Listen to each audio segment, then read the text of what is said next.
Hello one and all, and welcome to Behind the Glass, your weekly automotive podcast hosted by two rather uninformed enthusiasts. No. I'm Sam from the YouTube channel Seen Through Glass. I'm Tony from Gravelwood Car Sales. And you can watch us each week on YouTube. You can also listen to us on Apple Podcasts, Spotify, and most podcast players. We hope you enjoy the episode.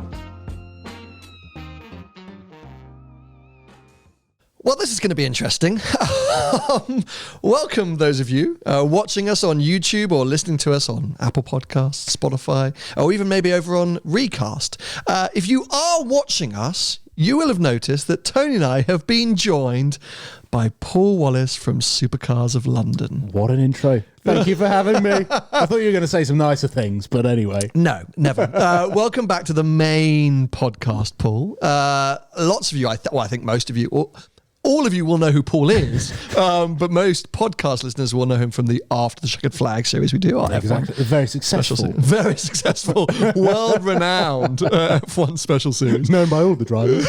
But he is here on the main show this week because Tony and I are trialling a new format. Look, do you know, Tony, we've been doing weekly episodes now for 3 years. Yeah, I do know. She just told me off camera. Thank you for ruining the magic that is podcast production.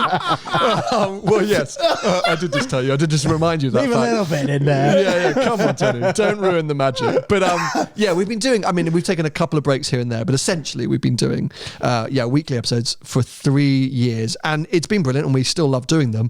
But this year we want to introduce just a few new formats. We want to evolve ever so slightly. And there are some exciting things ahead. But one of these new formats, I'm going to say potentially, because today could be a disaster. It's not confirmed yet. It's definitely not confirmed yet. Is Car Park Chats, which is what you're listening to right now. Theoretically, a monthly special. So these episodes, I think, will take place once a month, depending on how today goes. And they came about because Tony and I reference it a lot. We have a WhatsApp group chat, myself, Tony, and Paul. And it's actually called F1 Experts. It is. Which, is so badly titled because none of us are F1 experts. Well, you two I more think than that's me. the irony. That is the irony. But last year when F1 was kicking off with the Verstappen-Hamilton battle, we were talking about F1 a lot, so we had this group chat going. And truth be told, F1 gets discussed in that group chat very little. I think most of the time, sometimes it's cars, most of the time it is just... I don't even know what. Just going in on each other, basically. Yeah, everyone's trying to wind each other up. Most of the time it's Paul sending TikTok links that Tony and I ignore. I don't remember the last time I sent a TikTok link into that group. Oh, about 4 days ago. Yeah, and we just ignored it. That's why. Cool. Anyway, at some point we thought, you know what? There's probably a podcast episode in this WhatsApp group somewhere. By the way, is my microphone a bit weird? Do you hear me keep coming like in and out? No? Not really. Just It's just me? a slightly different shape to ours. Well, yeah, it is a different microphone. Well spotted, Paul. I'm on it. But just audio-wise, I thought it was coming and going. Anyway, we're fine. So look, welcome, Car Park Chats, episode 1. There is no format to these episodes. That is the kind of rule, is that we turn up and we just chat. So I don't really know where this is going to go. It'd be a car crash. It'd be a car crash. It'd be a full-on crash. When was the last car crash you had, Tony? Me? Yeah. Oh, right. Go on, let's start there. I hit a skip. You hit a skip. And my mate nearly went through the window. It was the funniest thing I've ever But like a big, like you really hit a skip. Yeah. What? How long ago? 1999. Oh, wow. Okay. What? You were 32. 42. What car? It was a BMW. Wait a minute, let me get this right. What was before the E36? The E30. Yeah. Yeah. That Okay. boxy shape. Yeah, the boxy shape, the iconic M3 shape. 325 IM Sport. Wrote it off. Smashed it straight into skip. That's quite terrifying. I was going to say, were you aiming for the skip? I was 18, mate. You were 18. I mean, okay. it was you on a joyride. Did you nick it? No. I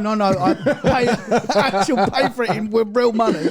So basically, I was driving round a blind corner flat out. Classic. Things don't change, eh? I was going to Things say, his don't driving change. style hasn't changed. It's just that I've got a little bit more control now. Then I was really clueless. Now I'm just a little bit Obviously, clueless. you ended up smashing into In a a skip. And there was a big van. I couldn't tell you what van it was coming down the other way. And I have a head on with the van. I hit the skip. So I hit the skip. Your mate was all right?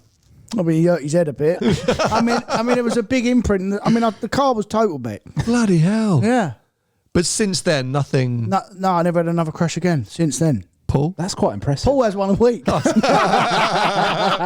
actually here to demyth a lot of what gets talked about on this podcast about me without being able to defend myself. What classes as a crash? That fender bender you had last week, definitely a crash. No, so, I mean, I've curbed a lot of wheels. Yeah, that's not a crash. I mean, welcome to living in central London, something I know about a lot. The last time one of my cars got damaged was not by me, but it was on my mum's driveway. Were you in the car?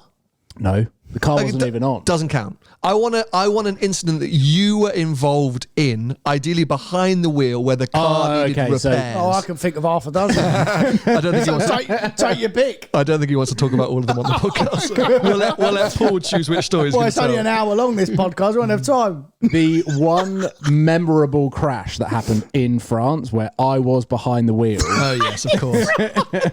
No, it's gonna. You know which one it's gonna be. It's gonna be the sob story one, the one with the big payout. Yeah, there was a payout basically. Oh, I don't even know about that one. You So that's must 7. know this one. Every now and again, if he sits down for a long time, he stands up and goes, "Oh yeah, I'm still a My bit lower stiff from back, when my I nearly lower got back, killed." guys. Yeah. Go on, tell the story. So basically, we were heading over to France for New Year's. I was in my Vauxhall Astra. What a whip! What a whip. First car, fantastic. It ended up in the size of, I don't know, 1 metre by 1 metre metal where it got scrapped out in France because basically... I thought you crashed it really hard. I thought someone crashed into me How'd you really get hard. out? I pulled up into the toll booth. In front, I was in convoy with my brother. And we were stationary getting our tickets and stuff. And then this car from behind literally slams into the back of us at, I don't know, 35, 40 mile an hour, almost as if he was reading a map in front of his steering wheel and not knowing that there was a toll booth coming up. He just thought he was on the motorway.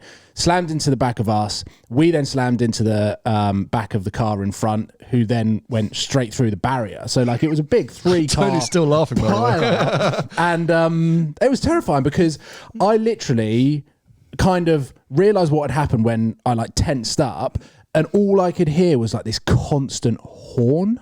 Now, for you two that don't play PlayStation or Grand Theft Auto. Oh, we're grown up. Yeah. Bloody hell. When you have a car crash on Grand Theft Auto and the horn just plays out, it means the person in the other car has died. Is that what? Did somebody die in your crash? So I literally hopped out the window because I couldn't get out of the door, ran back to the car behind because the horn was going off. All of their airbags went off. I was thinking I was about to see a dead body. I was terrified, and it was a young family. It was a father and a mother and a young girl in the back of the Mini Countryman or whatever. Okay. All 3 cars fully written off. We like pushed the cars into the lane. Were they all right? You never got to... Were they all right? They were absolutely fine. Oh, okay. Yeah, thancefully. Thankfully, Safety my of God. modern Exactly, cars. How yeah, about yeah. that? If they were in an old Mini, like they would have all been Or finished. French car. Or Citroen or Renault, you've been dead. Thank God mean- for the Germans. It was a fairly terrifying experience that lasted like another 2 years whilst we were going through like the whole legal and injury stuff. Injury lawyers for you. That's how Paul bought his Murcielago. Yeah, I never did a video on how I bought my Murcielago. By suing French people. I remember, I guess, did we first meet shortly after that? When did that happen? That would have happened potentially. Like 2015-ish? Yeah, because I had the R8 at the time. Oh, okay. Because the Astra, which was my first car, I then gave to my sister so that she could have a car to scoot around on. You give her a car that was smashed up. No, I gave it to her in one piece. Prior to the accident. Oh, right. But I was still a named driver on it, so I did the driving. Don't want anyone. Here you go, sis. Size of a Coke can. Yeah, there's no boot or anything, but it'd be fine. The memories. What would that have been? A cat? I always get confused. Oh, no, because that was a write-off. Right? Oh, yeah, the car got crushed in France. Okay. I mean, I'd be amazed if it's back on the road. Probably. A gravel with Française. Yeah. It's your specialty, isn't it? Have I seen, Used to be, yeah. Catties. have I seen a black Astra at yours recently? Go on then, Freaking your hell. story. I had it painted. It's grey now. I'm not stupid. I changed the colour. Mine was the Modball crash, which I think we've spoken about on the pod. Yeah. That was genuinely. I remember you sending me pictures of that, and that was genuinely horrific. Do you remember that movie Final Destination? No. You never saw Final Destination. Do not reference movies. Why to not? Me. I've never Tony, have you ever seen Final? them. Yeah, I've seen a few of them. Fucking amazing. Oh, Oh, there we go. Car park The real chat. Sam's coming out. But for just as a reference, ladies and gentlemen, Sam in general Profusely swears. all the time. It's really bad. Like I don't know how I've been able to curtail it on social media. Yeah, because I do swear a lot as well, and you would think that I am the gutter mouth, but you are easily as bad. Yeah. as It's me. boarding school. That's Yeah. what I'm going to play. I actually remember the first time I swore. I had a friend. Can I say his name? I'm going to say his name. yeah. Shout out if he's Prince listening. Harry. No. This friend, William Windsor. No, it's an even better name. Mungo von Halley. Mungo. I can see why you didn't know whether you could say his name or not, because he's the only person with that name. That's what I mean. It's not like, oh, that could be my friend. No, it's Mungo von Halley. And when I must have been young, like 6 or I don't know. 6 or 7 Yeah. started swearing. I'd come home and my sister was having a bath and like that, and she came out and she went, "Hello, Sam." And I went, "Shut up, you stupid cow." I thought he was going to say another word there. I think I did say the other word. And literally, my mum like basically dropped my sister and was like, Wait. Mungo said it. Hold on a minute. You were 6, so how old was your sister at the time? 8 or something. In the bath, and your mum was holding her? My sister's Your very mum's- lazy. So your mum was just dropped your sister? His sister only learned to walk at 15. Yeah. If you've met my sister, you know that's true. So yeah, damn you, Mungo, for creating this potty mouth. But yeah, the modball incident, just to recap very quickly, R8 Spider going down the motorway. There was a big crash. Actually, it could have been your crash. The other side of the road, stationary traffic, and a van ploughed into a stationary car at like 60 miles an hour, and the car literally exploded, and a huge piece of metal, I don't even know if it was a door or something like that, flew up into the air onto our side of the road, smashed into the car. I did bleed, but it was like real, what's it called? Like sympathetic bleeding? No, what's it called? Not Just sympathetic like, I bleeding. don't know, surface bleeding? Yeah, like anyway, so it looked more dramatic when I first looked at myself and then doused in water, and actually I was fine. But yeah, it was one of those weird Final Destination moments where a second later or a meter later we would have been dead because roof was down, metal would have been on our heads, all those kind of things. But yeah, I mean, car crashes, if you haven't had one, and touch wood, you haven't. Or don't. The sound is, I think, what stays with you, right? It's quite What's a hard. thud? Yeah, it's a horrible Just like thud. metal crunching. Yeah. It's almost hard to remember the physicality, but the noise is very easy to remember, I think. Quite a terrifying. I actually just remember looking up in my rear view mirror and seeing this car coming towards, and I realising like this is coming at pace for me to be Probably stationary. thought it was me. Now, when you chase him around Red Rock Road, he has the same flashbacks. The cars. Actually, on that, do you think you check your rear view mirror more than you used to? Only really coming into tolls. Okay. So like in France, I still kind of double, triple check to make sure, and I slow down What so would you much. do? Get out. There's a great prank now. The next time we're on a road trip, Go let's flat in. hang back, and then we'll go right up. Do you know how far you'd have to hang back to be behind me on a road trip?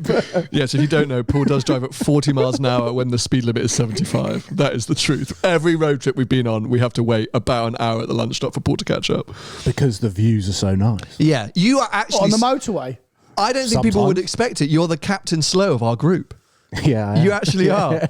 I don't know how else we would rank. I guess you would have to be Clarkson because you're just a hooligan, And, a sideways hooligan. Yeah. And that makes me hammered, which Unintentionally upsets me. I don't sideways. really want to be hammered. Because he just crashes all the time. Oh, yeah, crashes all the time. And also, like, I never clicked with Hammond as a presenter. You don't have to actually be him. It's more the driving style, because I definitely don't resemble James May as his personality. I don't sit at home filming myself making spag bowl. Well, you have, actually. But yeah, I guess, yeah. So yeah, that was, you would be Clarkson, yeah. And Hammond May. can drive.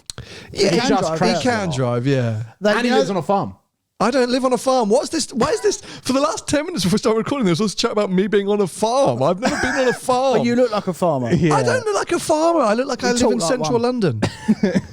You know, they say that Hammond is the best driver out of the three. Oh, really? They say that, yeah. Oh, he I'll just take go- that then. That sounds he, about right. He just he just doesn't know his limit. Yeah, But, you know, he is apparently the best driver out of the three. Yeah, well, then that perfectly sums us up. When are we Absolutely. next doing a road trip, by the way? Have we got any plans? We should do one soon. We should, yeah. We were talking about that West Coast adventure, which I don't know if we'll ever have the time to do, but As in, like, west coast of Wales? America. West Coast of what? Going up from Cardiff up to no, not the West Coast of the UK. Okay. West Coast America. We wanted to go and buy cheap American cars and do the Top Gear road trip. That Yeah. would be actually really fun. That would be be so free. good. But would we buy trucks? I don't think I'd buy a truck. I think I'd want to buy like an old 80s Camaro or something. I don't know how much they would be, though. Like, you've really got to think about the used car market is going to be completely different out there. We would be buying, like, sheds, right? Like, Yeah, sheds, but I think like not trucks. I don't think I want to do a week in yeah. like old crappy trucks. I mean, my goal would just be to buy the most reliable car. Oh yes, you're so boring. No, but I just don't want to break down in the middle of some national park where there's, like, bears and snakes around. Yeah. Ohio. You definitely don't. Ohio. You don't want to break down there, do I you? think Ohio's quite nice. Is it? There was some. There's What's the shithole bit of America? well, there's quite a few. There's quite a few. To, as you know well, there's quite a few places. I really didn't like. Is it Mississippi? What was Jacksonville? Where did I send you the photo of that Ferrari dealership that was abandoned? Oh, my God. Do you remember I sent you during Drive Italy? the World? No. During Drive the World, I'm going to say this was genuinely. I'm going to ignore that comment. Yeah. No, I'm so offended by that. I'm going to ignore that comment. Hold on a sec. Was it Louisiana? Jackson, Louisiana? No, hold on. I'm going to find this because it was such a dump. It's the only place we had to run away from during. Jackson, Mississippi. Okay. Jackson, Mississippi. I'm sorry if any of you are from there. It's an S-hole. I mean, it's just a dump. And there was a Ferrari showroom there, which it looked like it had been burnt to the ground. Did they have cars in it? No, I'm gonna bring this up, and sorry Ben for making you do this editing, but where is it? I'm gonna go Ferrari. It looks like something out of Ferrari. Where's the worst place you've been that maybe you've had Here. high expectations? Sam's studio. So harsh. Look, hold on. Oh, this is so good. I hope the sign's still up. Oh, come All on. right, well, while you're doing that, I've got some car news. Oh, please. Oh, So I can't really tell you too much, but some friends of mine have seen the new replacement Aventador in the flesh. Oh, this is right car up news Paul's that I street. like to talk about. In the flesh. Yeah. What did they say? I They can't said tell you. it's good because they signed an NDA and they still want the car. So this is theoretically launching this year. So I guess if they're being shown it, we're going to be It's shown March. it any day now, right? Oh, it's March. It's any time now, but I I know can't it's tell March. you what they've told It's me. March, Tony. And is this, and Paul will know more than maybe even any of us, is this properly a new car, or is this an Aventador with a hybrid engine? See, I don't know that. No. I can't tell you. It's definitely a new engine. It's definitely a hybrid system. I've heard figures are just over 1,000 PS, but around 1,700 kilos. Is it going to look? Oh, no. It's going to look, imagine like a more futuristic Aventador mixed with a Sian Okay. is, I think, the best way But that new model, new name, new model line. Yeah. Okay. Yeah. This It's all on Instagram to see because they submitted. Of renders and stuff. Yeah. They've submitted like pattern images so you can actually see the physical lines of what the car is going to look like. With a dual clutch gearbox. Yeah. Wow. I mean, I am sort of excited because I like what Lamborghini have been doing the last few years in terms of like just staying true to Lambo and not really conforming to the world. They've just gone, we don't care, like, you know, keep making stupid cars. There's a part of me that thinks if it's like really good, I'll be a bit upset. Yeah. Do you know what I mean? Like, I kind of want it to be a bit crap still. But well, let's wait and see. I just worry because I think the Sian, the Centenario, and what else have just, I thought looked a bit crap. Countach. I quite like the Countach, but I just thought they looked a bit crap. So I'm worried if they're going in that direction that it's going to look a bit. I think the visuals of it will look. I think in some colours it might look quite busy. Is kind of the vibe I'm getting. But will you get a chance to drive it? Will you? Are you in? I hope. You hope. If there is anyone from Lamborghini listening now. I'm sure I'll get to drive one. Sure. Obviously, the goal and the greatest opportunity would be able to go on the global media press drive. You want wherever to be right that is. there, To be right? one of the first to drive it would be absolutely insane. Now, my wife still calls you Facelift Aventador. You're in her phone as Facelift Aventador because the first time we Just met... that or Paul Facelift? No, just Facelift Aventador. Because the first... Is Facelift my first name? Aventador? I think so. We did a road trip in like 2016, like after Vicky and I just met, and Paul was there alone because your missus was supposed to be coming and didn't. Yeah. Cheers. Stitched you right every up. single dinner and lunch, you were like, yeah, but the thing about Facelift Aventador is it's like, and maybe the facelift. And so, is this a car that you could or would buy? No. I hope he's got a few quid. Yeah. What's going to be like This 400 is- grand? No. I think it's going to be more. It's going to be more than 400 grand. With extras, it will be. Yeah. No way. I always So think what you about- think list price will be what, 370, 380? Yeah, probably. Where does that position us? What 812 Superfast we know is what, 260 or something like that starting? Plus option, yeah. Yeah, plus options. 280, I think, plus option. 280 plus options. What else have we got in that sector? McLaren, they're not making anything at the minute. No. I think it's supposed to Sit in line with SF90. Wow. You can't ask nearly £500,000 for an Aventador. And a non-special edition. Well, they Aventador. are with the Ultimates. Well, they might be, but How much is an Ultimate? I'm driving one of them in a few weeks. I mean that it's is an experience. that Wish is me luck. They won't. Yeah. They won't. You need luck. They won't. If they're that money, they won't sell them. Well, they will sell them, Tony. They're already sold out. I Oh, think so- well, look they at can first make, round is they already can make them sold out. $500,000, they'll sell them. Okay, look at SF90. No, but the problem with the SF90 is not the price, mate. The Well, problem it with the SF90 is not, as you discussed the other week, it's not Ferrari.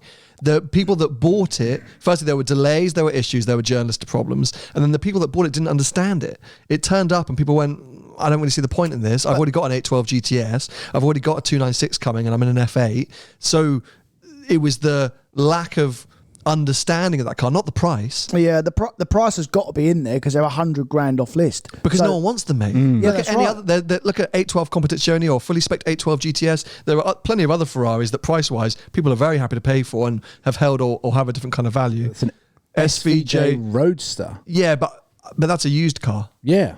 And it's $490. There's an Ultimate Roadster for $600K with They're not delivery selling- miles. they're But that's not what they're selling- asking. Yeah, they're not Yeah. selling. They're selling Yeah. return cars. They're not selling for that. It's ridiculous. But I don't think you can. I think Lambo is different to Ferrari. Firstly, yeah. I think flagship V12 Lambo is different again to Ferrari now that Ferrari have got so many models. And I just think the SF90 is a bad example value-wise because it's actually one of the biggest flops for Ferrari in the last 10 years. Yeah. Well, we'll see. So you're predicting if it's let's say it's a 425 grand car, let's say spec'd up, you're predicting that no one's going to buy them. No, it's and fine that at they're gonna come 420. and they're going to If it's $500,000. Okay, so It's spec'd too up much if it's money. $500,000. So if they, let's say it's list price, retail price 420 plus options $500,000, you think no one's going to buy it, and then it's going to end up on the market at 350 after a year. Well, yeah, because even old SV's done that. What about 4GT, mate? That's a pile of shit, and everyone. Sorry, there we go. Again, car park chat and loose mouth Sam over here. It's because I can't swear at home now around the baby as well, so it's my only chance to get my real voice But out. yeah, that's another example. Full GT. I mean, what a piece of shit. Oh, don't you, Ben, bleep all this out. But you say that, mate. They're still trading in this country above list. In America, they're still over £1 million, Well, these double the people value. need their bed It's, wobbling. it's I think iconic. It's iconic. I think, I hate to say it, mate, I think you're going to be wrong about Aventador. Massively. Right. Well, let's look at the old Aventadors, and they've all done money. So No, Not but much, mate, though. after 10 years. Percentage-wise, not much. After 10 years, everyone like- was happy to buy them at the beginning, and they were all trading above value for Yeah. ages. They were like 215 plus options, the Aventador, and The now old the ones. cheapest one's like 160. 10 years later. Yeah, but all right. Well, we say that about a 458. We say it's the same era. What are you trying to say? No, I'm not trying to say anything, but you can say that about 458. No, but this is the I know- flagship V12 Lambo. You think people aren't going to pay for I it? know SVJs that when they were still being made, coupes, they were 100 grand off list. Straight Being away. offered from the factory. No. Being offered as used cars. So they were 425 list, Yeah. and they were going for 325 with no miles on them. So the people that bought them have just had an amazing investment because they're now 450.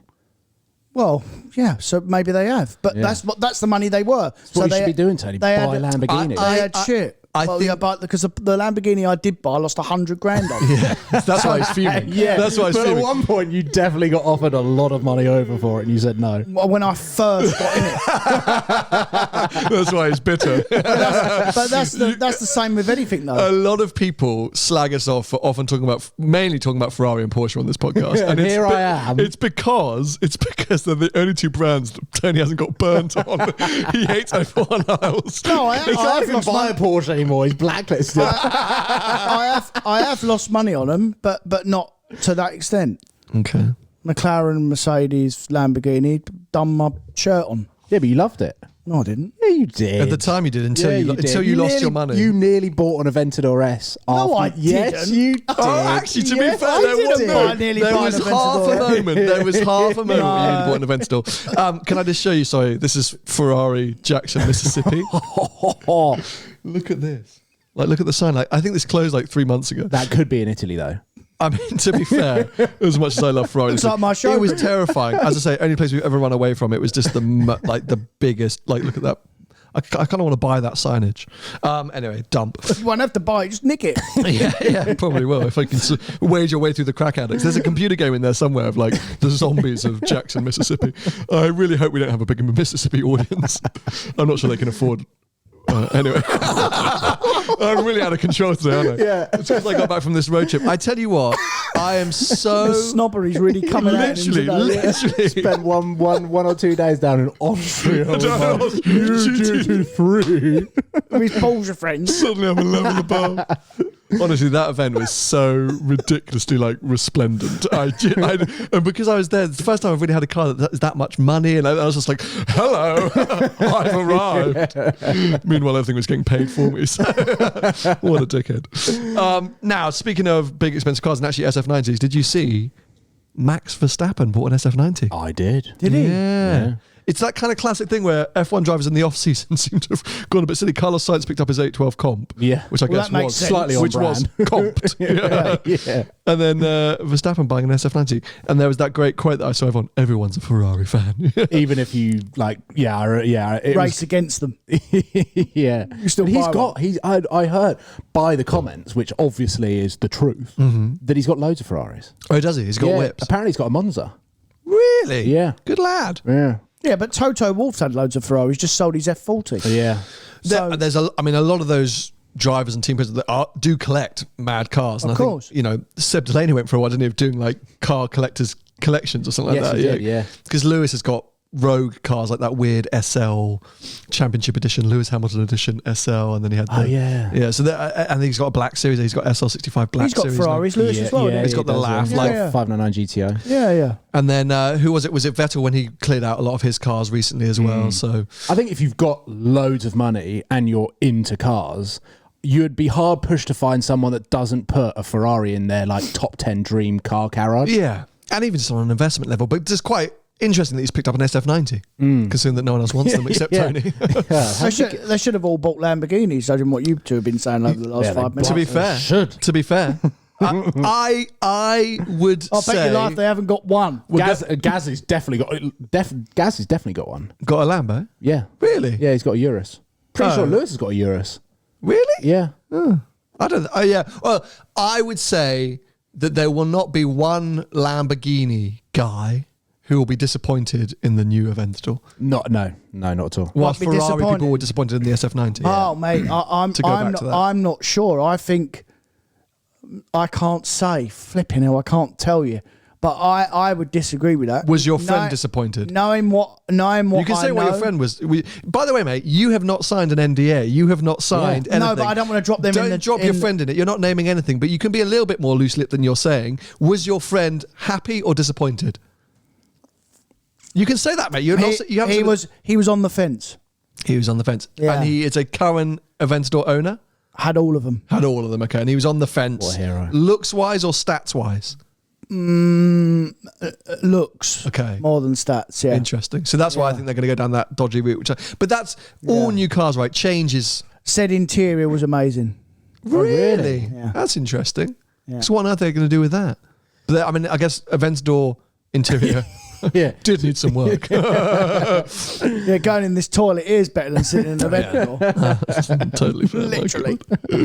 And then, Science's 812 comp, to go back to that story from a second ago. They're living their best life in the off-season. I know think we don't they want to go down the after the checkered flag route being such a popular podcast. Well, if you want to find out what F1 drivers have been getting up to in the off-season, go back and check out exclusively over on Recast, Paul and I's last episode of After the Checkered Flag, where we talked a little bit about it. But yeah, we missed out on the fact that Science picked up a competition anyway. They'll all be back now, though, right? I get the feeling like they're all getting back on it now. There's been a lot of back in the sim. Bottas was up in the Race of Champions. Yeah, but I mean that's back on it. He's driving. It's a competition, isn't it? True. Oh my God. I read something. Oh my God, this is not the way this podcast is going to go. I'm not going to do this. I read an article yesterday that the Titanic didn't actually sink. Was at the bottom of the sea? Jack could have got on the door with Rose. Is that I've not seen that film, so I don't know. Would you relate it to Have any you of not them? seen Titanic? No. Are you joking? You are joking, mate. No. What do Honestly, you do with your I time? told you at the beginning of this episode, don't reference films. He sleeps. What do you do with your time? Sleeps. What was the last film you I saw? work hard. No. What was the last film you saw? I did go to the cinema on my birthday to watch Avengers. the latest Avatar. That's not a film, mate. It is a great film. Actually, I think it's like the biggest selling Is film it? of all time. It Okay, is- but it before is that, amazing. Top Gun, the new Top Gun. I've not seen the That's old a good one, film. no. It is. It's a New Top great Gun. film. Yeah, That. that's a good film, Actually, yeah. that has saved cinema in a lot of ways Oh, because for sure. Yeah. during lockdown, everyone was pushing towards Netflix and all these streaming platforms, and it was Tom Cruise who came back and said, "No, cinema's here to stay," and that was a proper. You have to see it in the cinema. Cineworld shares during lockdown, they literally lost, I think it was around 95% of their entire company value during lockdown. Wow. Yeah. Yeah, I mean, because who was going? And for a long time, I didn't weren't want to allowed. go. Well, and I didn't want to. When we were allowed, I didn't want to go back to the cinema. I was Yeah. like, what's the point? And then everything was at home on your screen, so there felt no need. But then Are you a cinema goer? obsessed. I'm film obsessed. Really? Film I know you're film obsessed. obsessed, but I didn't know you was like a proper cinema goer. Yeah, With your popcorn and your ice cream. Well, yeah. Can't afford that. He can. Magnitude Finance can help out with that. No. If a film warrants it, I wouldn't go and see like a gritty drama or an independent film necessarily. Yeah. But Top Guns, Avatars, Mission Impossibles. I'm just naming Tom Cruise films. If a film deserves it, I'm definitely. I would say there are films that you need to see in the cinema to experience it as a blockbuster. Interstellar. But there are also films that you can kind of just wait until they come onto the Princess Diaries. You don't see that. It's a great film, actually. Anne Hathaway. Just don't need to see it in the cinema. Performance. Yeah, just watch it at home. Yeah. It's actually great. And One Judy thing that I Garland's in did that as see well. in the build-up to Can we talk about Avatar cars? 2, No. the build-up to Avatar 2 was behind the scenes of the Mission Impossible stunt. Yeah. I'm all over the new Mission Impossible. Where he, I've named it 4 times in this podcast. Rides a motorbike off the side of a mountain and base jumped. Now, do you think Tom Cruise is as legit as he is because of Scientology, or just because he was always going to be legit? I think Tom Cruise will continue to perform his stunts until he dies of... Can't.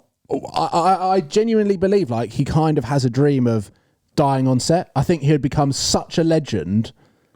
He'll just continue to get older. Like He has a dream of dying on set. What I'm saying is like he's one of the only ones that does his stunts right in the most extreme ways. And if he continues, there'll eventually become a point where he's like 85 years old and hanging out the side of a plane. And I think like the legacy that he would leave of, like, he died midway through filming some monstrous thing. 85, a good chance he'll just drop down dead. Well, exactly. It's a long life anyway. He's got those two options. Yeah. But so I see what you're saying with the stunt thing. Tony, you can wade in here because you have a good friend who has worked with Tom, hasn't he? On a few film stuff, doing a lot of the car stuff. So it's relevant for this chat. I would say that the stunt part is only a little tiny amount of what makes Tom Cruise fairly special within the film industry. I think we hear a lot about it and it gets talked about a lot because it is impressive. I think there are plenty of other film stars who do their own stunt work. I think Tom Cruise and his PR team decided very early on that would be a good thing to showcase. And a lot of the stunts are fairly outrageous, but I think his work ethic and work mentality and film obsession is what will continue to push him forward. I think what's made him is his attention to detail, and from what my pal says, is the way he makes all his team feel around him. He's an ultimate people leader, right? Yeah, he's a pat on the back man. He'll also give you a bollocking if you need one, but you know, if you're a normal human being, you've got Tom Cruise coming up to you and putting his arm around you and encouraging you to do something, you're going to run through a wall for him. And I think he's very, very good at that. I don't think he cares if you're an A-lister or someone who sweeps the floor. I think he treats everyone the same, from what my friend says. So he just wants to try and get the best out of everyone on the team. His attention to detail is like through the roof, apparently, and go back and do that again. And don't forget, he is often the production. So he's writing the checks for these films, and he doesn't care. Like, my mate does all the builds all the cars and does all the stunts for him, and he'll come in and say, right, we want this, and we want this like that, and we want this like that, and they go, no, it's not possible, and he'll say, we'll get it done. Like, I don't care. Just do it. Sounds like you at Gravelwood. It's mission impossible. It's what they say. They say the same characteristics for Schumacher. That's what he was. That he wasn't necessarily always the quickest or whatever, but his ability to corral people and inspire people and get the best out of people, to pull that whole team forward. And that's what it is. It's team management, isn't it? I remember donkeys years ago when I was doing the PR stuff, and we did one of the Cruise films. And what was amazing, I thought, which is exactly what you just said, Tony, is usually if you walk a star along a media line, they're fed up by interview 3 or 4, and they never really care, and they just turn up and they answer the questions. Sometimes if it's an old school star with an old school presenter, they might say hi. Tom would spend 2 minutes talking to the stand-in presenter for WeLoveFilms.com. Yeah. And he'd go, how are you, man? Thank you so much for coming down. What did you think of the film? Like, so by that point, the interviewer was so like blown over. They'd had a long chat with Tom Cruise. They're like, I love you, Tom. How are you? Like, you know, and we'd never ask anything difficult. And we had this special group of special access photographers who were like these top end, best of the best they do in photography. 5 or 6 of them. They were super hardcore, never impressed by anything or anyone. Tom walks in, guys, how are you? Like high-fiving, hugging everyone. Before we do anything, let's take a picture all together. So he stands in the middle with the photographers around him. They take a shot, which he goes, thanks so much, guys. At that point, they're like, okay, Tom, whatever, like putter in their hands. So it's very clever. It's working people. And I wonder whether that's a Scientology thing, because Will Smith is the same up until the punching someone in the face. And he was a little bit Scientology, but I think there's something in that where they're told to or trained to, you know, try and just work with people and get the most out of people and kind of almost. Do you remember when we were at Silverstone and all of the celebs that were there in the paddock over the weekend? Yeah. And they'll take the odd selfie, but they would also try and get to where they were going. And then we turned around the corner and there was this huge crowd, and you actually couldn't see who it was because he's about a foot smaller than everyone else. And literally he took a selfie with every single person. He walked the length of the paddock to get to the Mercedes garage and said hi to everyone. He was smiling. Like, there was not a single moment where his smile dropped from his face. This is Tom Cruise, by the way. On the entire time. Just to clarify. Talking about me. And it was awe-inspiring to see someone that could deliver that much energy and give it to everyone as he did that. It was impressive. Next level celeb. Oh yeah, he's a proper A-lister. Yeah. Get him to buy some whips, Tony. It's a car guy. He's a car guy. No, He's a bike Oh, he's a bike guy. Yeah. isn't he? Bike guy, yeah. Motorbike. Are you still riding your bike? And I've sold it. You sold it? Yeah, the Because you- hypermotard I sold. Yeah, The what? the hypermotard. That sounds a bit rude, doesn't it? Was that the Lamborghini thing?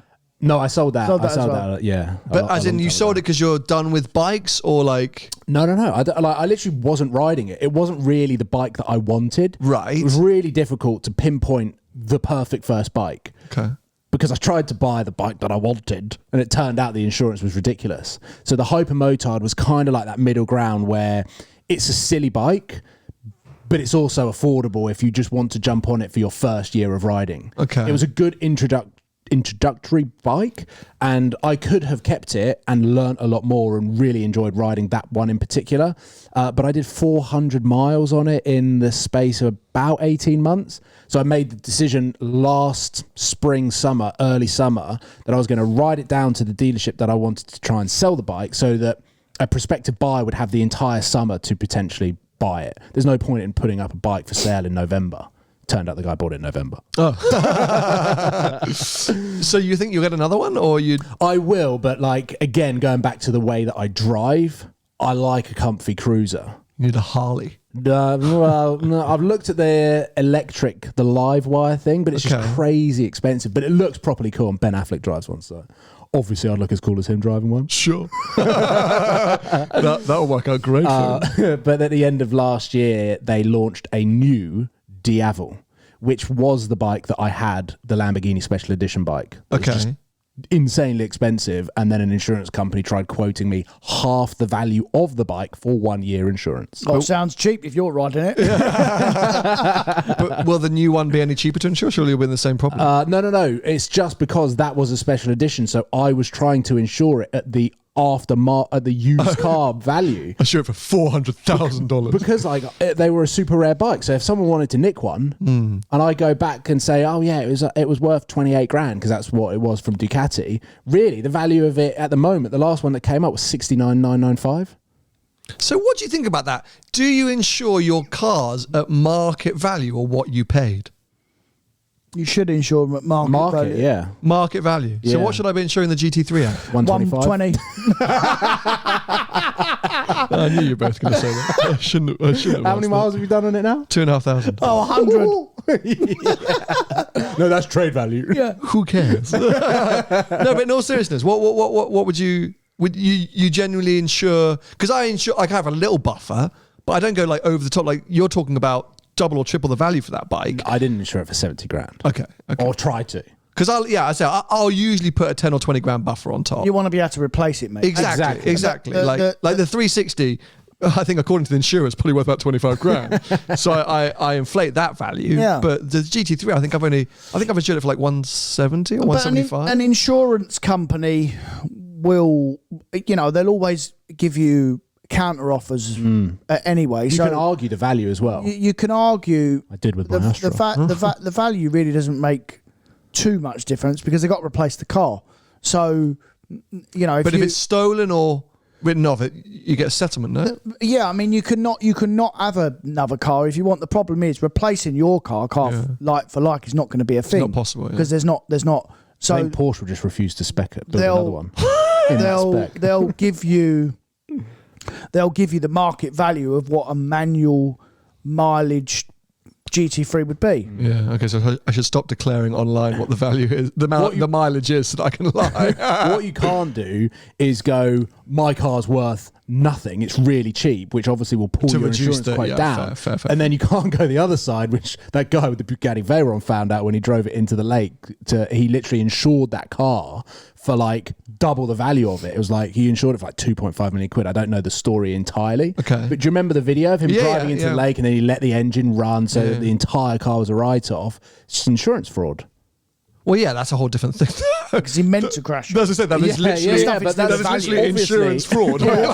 You're just talking about a criminal. If you insure your car, I'm not driving my car off the side of the Alps going, oh, guys, need a payout. Yeah, but if you insured it for 250 grand, there'd be an incentive to do that. Go on, kill yourself. Well, yeah. No, I'm not drive it off and out. I'm going to get 250 grand. The thing is, you're literally talking about insurance fraud as compared to what is a sensible thing to insure your vehicle for should the worst case happen. Market value plus 10%. So that is about 300 grand for that car. Where's your 296, Tony? Being built. Still, is it in build now? In build. In purple as well. It's such a brave choice. Yeah. Probably going through quality control for the fourth time. Hong Kong Viola. Oh, mate. What a colour. The internet would And go mad. do you know? Yeah. Then wrap it satin black. And it's 20 grand option, that is, by the way. So I haven't. Viola Hong Kong. Yeah. It's ridiculous. I mean, 20 grand for some paint. Yeah, God, who would do that? Yeah. I love a jaunty paint. I'm just going to have a quick look through our chat to see if anything else came through that I thought we could... With the WhatsApp chat? Yeah. Oh, wow. Dangerous, I know, but it's always worth having a quick look at. Just put it up on the screen. No. Let's talk about your experience seeing the new Grecciale. Because we're going to differ on this. This is the new Maserati little SUV. Oh, yeah. The McCann rival, which you spotted at Saxon's, was it? Where did you spot it? No, at the new HRO in Hatfield. Ah. Ferrari and Maserati. Okay, fine. So The Mega Centre. Mega Have you been Centre. there now? No. Oh, I was going to say, it's Huge, literally right? round the corner from me. I hoped you'd have called me. Yeah, well, that's I would have. Near Luton. So you're going to say I don't live in central London. I'm going to say you live in Luton. I know I'm underneath the flight path. So yeah, because we saw Grecciale did we see Grecciale? We saw the Alfa Romeo thing. Oh, at also Mille Miglia. terrible. Well, that is terrible. Yeah. But I just saw Grecciale in Munich at the Motor World. I actually thought they were quite good looking, and I thought in the Trofeo version they're quite looking. But you said you thought it looked like a disaster. It's kind of trying to be a Porsche Macan. What's it like inside? It's actually quite nice inside. It's better inside than it is outside. Digital dashes and nice screens now. But I also saw some pretty odd specs. Okay. They just had a delivery of about 120, and the guy that was showing me around the dealership was like, Did you help spec them? I wish. But I put a photo up on Twitter, and I was like, please tell me I'm not the only one that thinks this just looks really strange. All of the comments were like, it's like a jacked up Ford Cougar. It's a cheap, terrible DBX then? Porsche Macan. Yeah. No. It's worse looking than the DBX. So I quite like it. proportions I just quite seem like all it. wrong. So would you have a Levante instead, or you just wouldn't care at all? Yeah, I'd rather have a Levante. I think they look better. Because I quite like what Maserati are doing at the moment. MC20 we were a little bit Is your indifferent wife about. rubbing up on you? Yeah. Rubbing off on you or up on you? I hope she rubs up on me, I'll be honest. He wishes. Got to be careful, though. We've already had one. Let's not rush into number two. I say MC20 I'm indifferent about, but I quite like the idea of the Grecciale and the Trofeo version. And I don't know, I was quite intrigued by it. And then you were slagging it off in the group, and I was like, oh, okay, I'll stay quiet. Well, yeah, it just looked a little bit alien. And I know what you're going to say, Tony. You're going to in that price point, why on earth are you going to buy the Maserati? They're just going to struggle, right? Well, yeah. Yeah, it's like buy a Macan. 4, 5, 6 down on the list. Yeah. When you buy all the German cars and the Porsche and probably a That is Land German Rover. car. Would you have the Grecciale or would you have the Stelvio Quadrifoglio? None of them. No. If you had to choose between the two, I'm saying if you chose the Italians, let's look at the Italians for a second. You got Stelvio from Alfa or the Grecciale. Where are you leaning? Surely it's the Alpha. Well, it all depends what the new interior is like. Yeah, Hold on, let me see. I've got a photo. pull up a photo. Of both of them, because even the new... Oh, Stelvio's crap. We know crap. that. It hasn't moved on for 6 years. so I'd Does it still probably have- run the Harman Kardon sound system as well? Yeah, but it's a terrible system. I mean... It's awful. The screen is crap in the Stelvio, and the Stelvio and Giulio let themselves down with the interior. Yeah, I yeah, deleted yeah. the photo of the inside. It was terrible anyway. I'll pull it up. Well, there you go. I mean, flipping hell, I don't really know, mate. Neither of them. No. You have to pick. The Maserati. Okay. It's just the end of the conversation. Such a there. brand. Yeah, but it's got bad reviews on when you bring it up straight away. Oh yeah, the interior. The does Alfa look quite Romeo. nice. Yeah. Yeah, I mean, it's slightly... Yeah, I'd have that.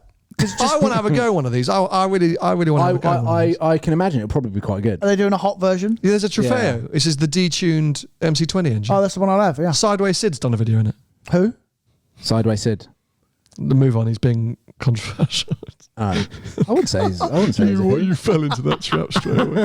Sorry, Sid. Not that Sid was going to listen. He's too legit for us these days. He'll probably be on the sim. There you go. Do you remember racing him in lockdown? He Maserati literally did Grecciale, not even a Trofeo. It's 75 grand at HRO. 75 grand, and that's the Prima Serie. Is that the new one? It's the new one. I don't know what engine. So that's McCann GTS price, right? $2,000 a month on finance. What is this? That balloon payment's about 18 grand then. Where's the engine? I was like, specification, full specification. Doesn't tell you which engine. Technical specification, TBC, TBC, TBC, TBC. This is a great ad from HR Owen. It's literally... We don't know what car we're selling. Yeah. They haven't got They've said the car is white. No. Yeah, I saw a white one. They've just said the car is white and it's the Prima Serie, but they don't tell you what engine's in it. They don't tell you anything about it. It'll be a fairly standard car, I think. I'm gonna harass Maserati. I want to have a go. I want 75 grand. Yeah, That is I mean ridiculous. that's a joke, isn't it? Sounds like a lot. F-Pace SVR money. Sounds like a lot of money to me. Well, we all know F-Pace SVR is the route that you would go Oh, yeah. if you want to get. You could probably buy a used... your RS6 that you've come in is probably 75 grand now, You isn't in the it? RS6 again? Yeah, of course What it is. happened there?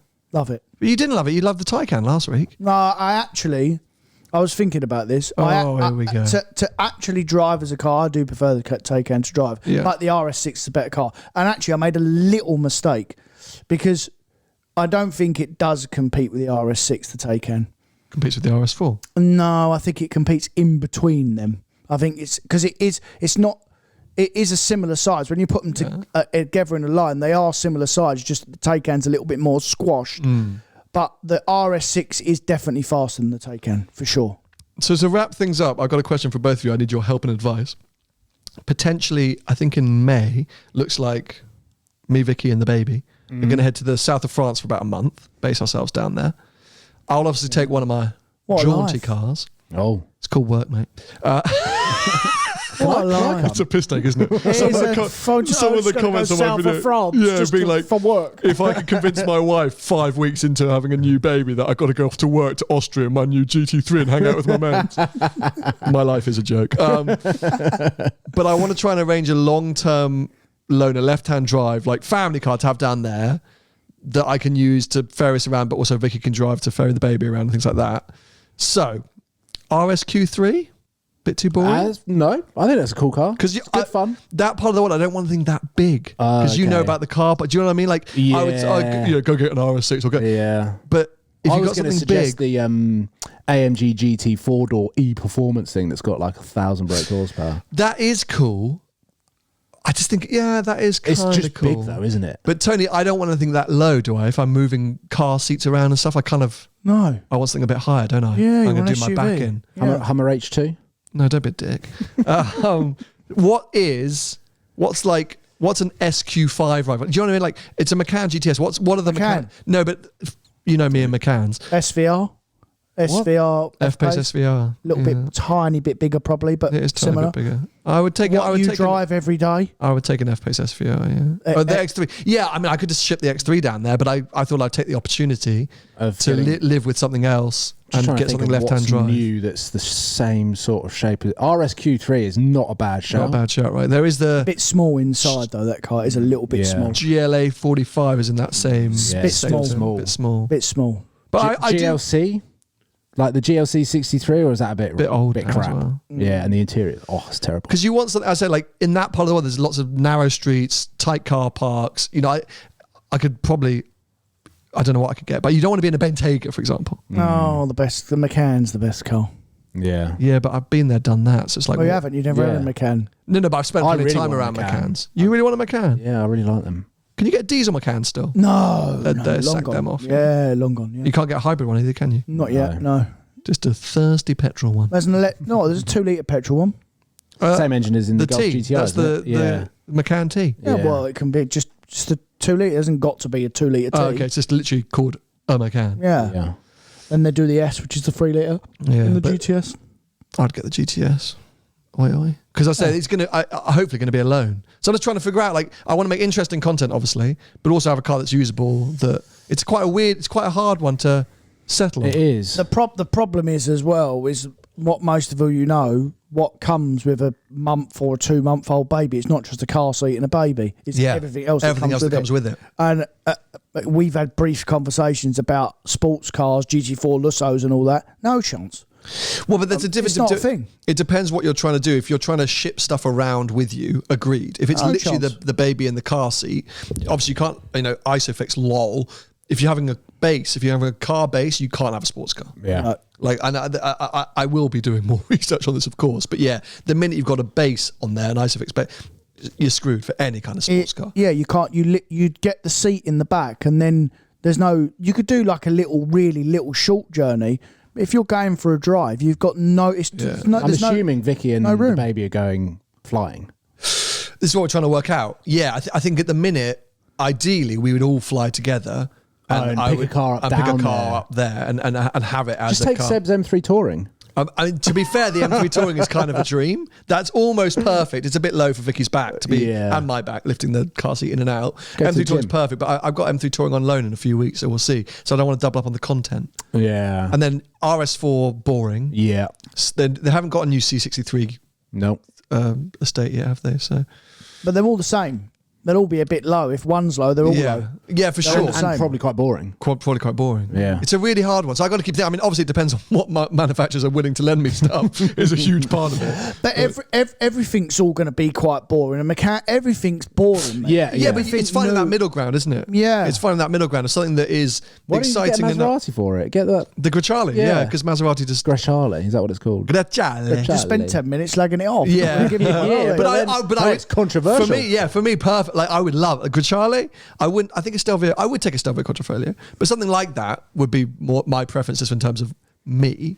I think Vicky would say, yeah, just get me another X3. Why you've still got the F-Type and you haven't swapped it for a F-Pace SVR, I do not know. Because I don't need that fuel economy in my life. But this is don't go anywhere. It's probably slightly worse. Because the point being, you're right, Tony. You are right. Of course I'm right. I'm always right. There is a fundamental question of I've got what a way to end the podcast. Three two-seater sports cars, which needs to change. But Vicky loves that X3, and I love that X3. It's a great car. If I swap it for an F-Pace, that's fine. But she drives it the most. She's going to be driving it the most, and then she's going to be dealing with the crappier fuel economy and the slightly harder ride. Sounds like her problem. Do you know what I mean? Like, I'm a bit like, I would prefer to swap the F-Type for a Project A. Or nothing. You are mental. Just sell the F-Type.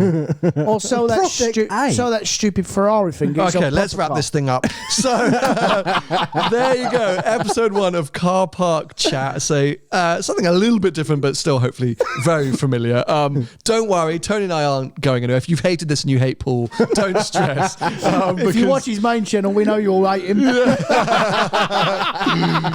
Regular format will continue, but fingers crossed, if your comments and feedback is positive, we will try as hard as we can, even though this is now managing 3 people's schedules, which is even going to be harder than just Tony and I's. We will try and make this a regular monthly feature. So please, we want to hear your feedback.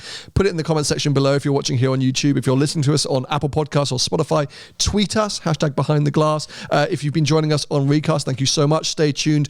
Tony and I will be back with you live on Recast next week for another episode. Paul and I will be joining you for an exclusive After Checkered Flag episode on Recast in a few weeks' time, once some of the car launches for the new F1 season have taken place.